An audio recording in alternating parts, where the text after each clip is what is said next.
Well, before I start, I'm not going to provide much update given the private nature, but our thoughts and prayers are with a gentleman who suffered a medical issue prior to the game. We're hoping for the best. I can't comment any further. Our team, our organization have sent out a lot of prayers to him, to his family, and as we get further updates, we're hopeful that it trends in a good direction, but that's all I can really say right now. Obviously, a very, very difficult time, but very proud of the team rallying around him, rallying around each other, the medical staff, security team, arena ops, the Spurs, collaboration with them, the league, figuring out, a course of action that's not ideal, from a basketball standpoint when life is put right in front of your face in that type of circumstance. So, as I said, we are praying and praying and praying, and I hope everyone is. The power of prayer is the most powerful thing out there, and I hope everyone's doing the same for this gentleman.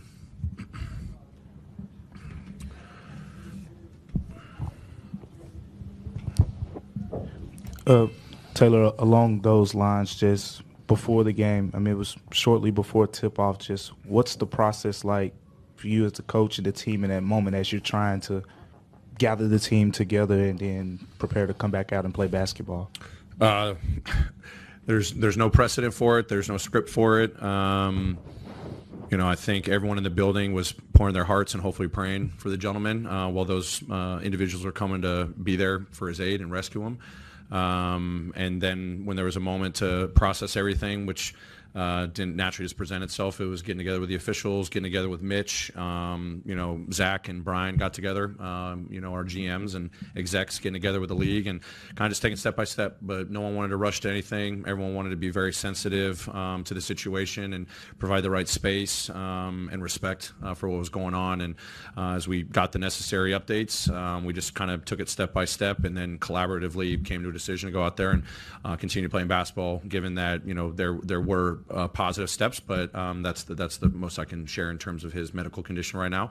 But the information allowed us to then make the decision to go out there and play some basketball.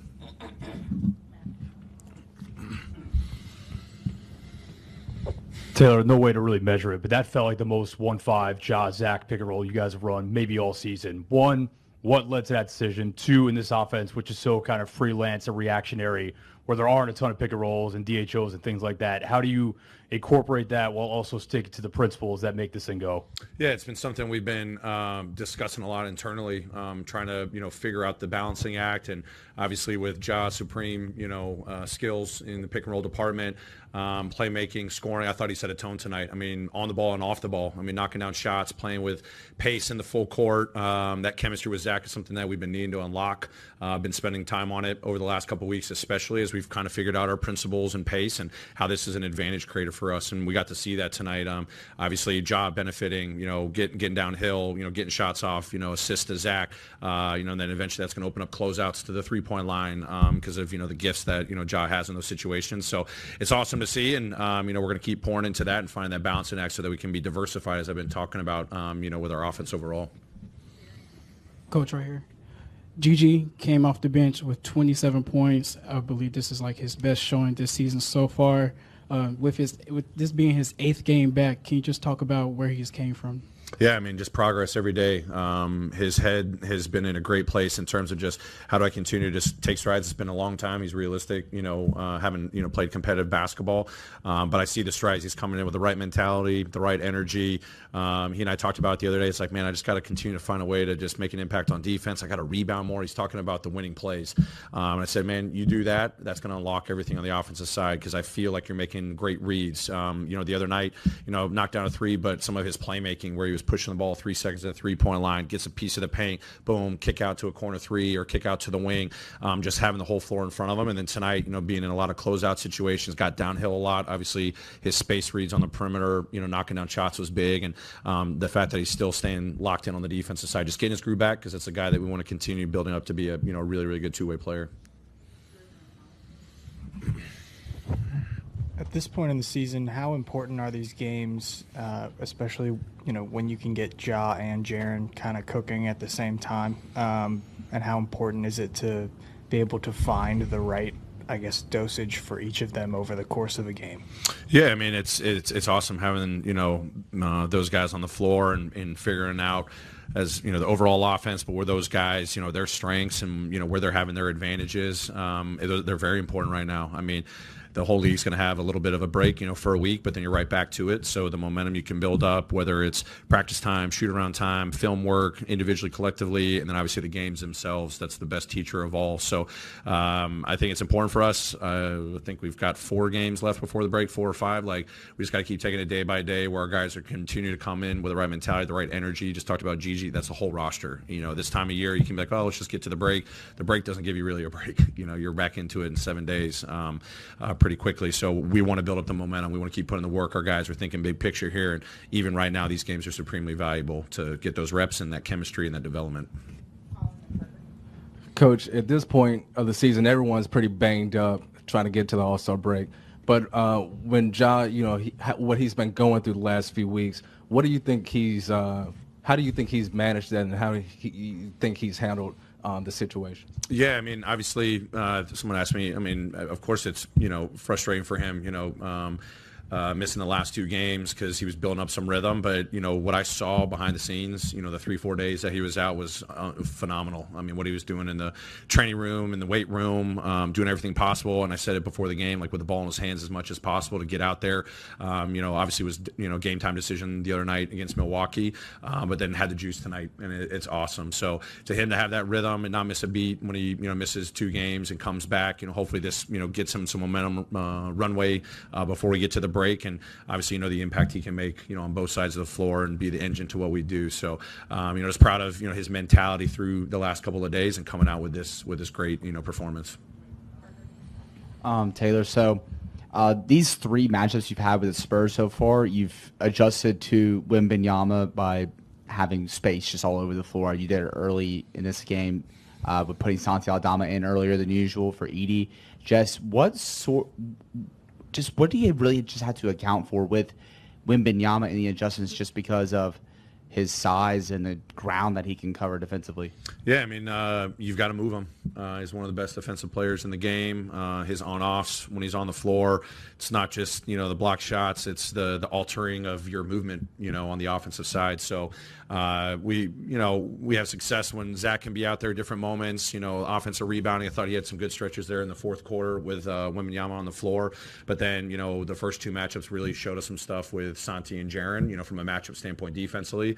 But then offensively, just the pace that we can play, spreading him out, having him to think about where he's rotating from, who he's rotating off of. He was even on Scotty for a stretch there, and that created some confusion, when we were playing kind of our stretch units. So it's data, collection right now. It's been successful for us, and you got to throw different things out there from a defensive game plan, matchup standpoint. But, what we can drive on the offensive side to really get him moving around and maybe not be as much of a presence, because he still is, no matter who you put on the floor.